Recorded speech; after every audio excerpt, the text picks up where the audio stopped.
कल्पना कीजिए एक ऐसा रोबोट जो इंसानों की तरह चलता है, बम डिफ्यूज करता है और दुश्मन के खतरनाक इलाकों में जाकर हमारे जवानों की जान बचाता है। ये कोई हॉलीवुड मूवी नहीं है, बल्कि डीआरडीओ का नया पुमन रोबोट है, जो 2027 के साल तक भारतीय सेना का हिस्सा बन सकता है।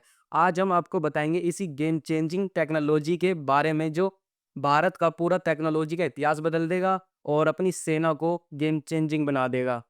डीआरडीओ के वैज्ञानिक पिछले 4 साल से एक ऐसा ह्यूमन रोबोट बना रहे हैं जो सैनिकों की जगह खतरनाक मिशन पर जाएगा। यह रोबोट बम उठा सकता है, दरवाजे तोड़ सकता है, यहाँ तक कि अंधेरे में भी काम कर सकता है। इसका मकसद है नो लाइव्स लॉन्स, यानी जवानों को खतरों में ना भेजना, जवानों को शहीद ना करना और सीधा दुश्मन के घर के अंदर घुस के मारना। इस चीज से भारत को यह फायदा होगा कि हमारे कोई भी मासूम जवान, लोकल कोई भी नहीं मरेगा। बस मरेंगे तो रोबोट मरेंगे, और रोबोट की शक्ति जवानों से ज्यादा होती है, क्योंकि रोबोट में जो टेक्नोलॉजी होती है वो जवानों से ज्यादा वो खुरफीदार भी हो सकते हैं। लेकिन कभी कभार टेक्निकल इशू की वजह से रोबोट भी इन सब चीजों में फेल हो सकता है, लेकिन डीआरडीओ इस पे भी काम कर रहा है।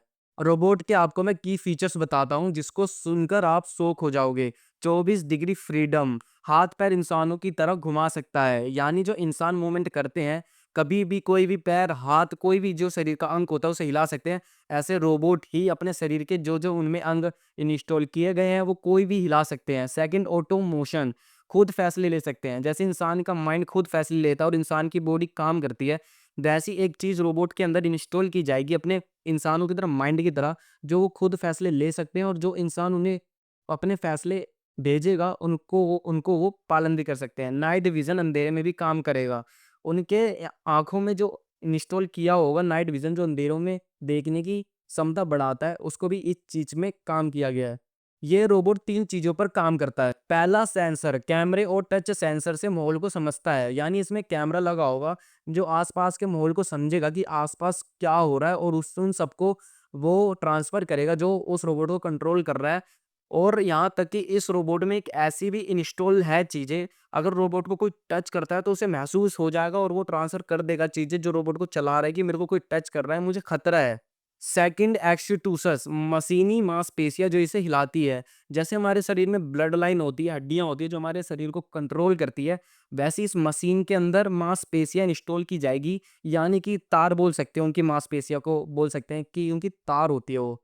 Third, AI brain, command process करके एक्शन लेता है, जो उस रोबोट को कंट्रोल कर रहा होगा, और उसकी कमांड जैसे उस रोबोट को आएगी कि तुम्हें भाई ये एक्शन लेना है, वो उस चीज को प्रोसेस करेगा मिली सेकंड के अंदर और तुरंत एक्शन लेगा। वैज्ञानिकों के मुताबिक सबसे बड़ी चुनौती जो है बैलेंस बनाए रखना, क्योंकि यह बाईपेडल, 2 पैरों वाला रोबोट है जिसे उबड़ खाबड़ जमीन पर भी चलना होगा। आपने जंग में देखा होगा कि कभी समुंदर आ जाता है, कभी नदियाँ आ जाती है, कभी ऊबड़-खाबड़, कभी कीचड़, ये वो।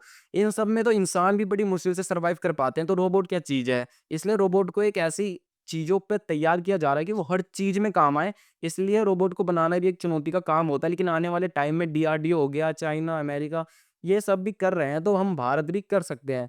अमेरिका और चीन पहले से ही ऐसे रोबोट्स बना चुके हैं, लेकिन डीआरडीओ का यह प्रोजेक्ट मेक इन इंडिया का बेस्ट उदाहरण है। 2027 के साल तक यह रोबोट सेना में शामिल हो सकता है और भारत को दुनिया की एआई सुपर पावर बना सकता है।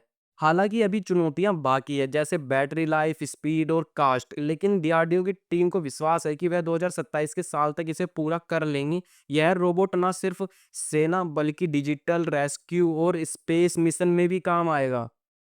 क्या आपको लगता है कि यह रोबोट भारत की सैन्य ताकत बढ़ाएगा? कमेंट में बताइए। वीडियो को लाइक और शेयर करें ताकि हर भारतीय को डीआरडीओ के इस जबरदस्त प्रोजेक्ट के बारे में पता चले। जय हिंद, वंदे मातरम।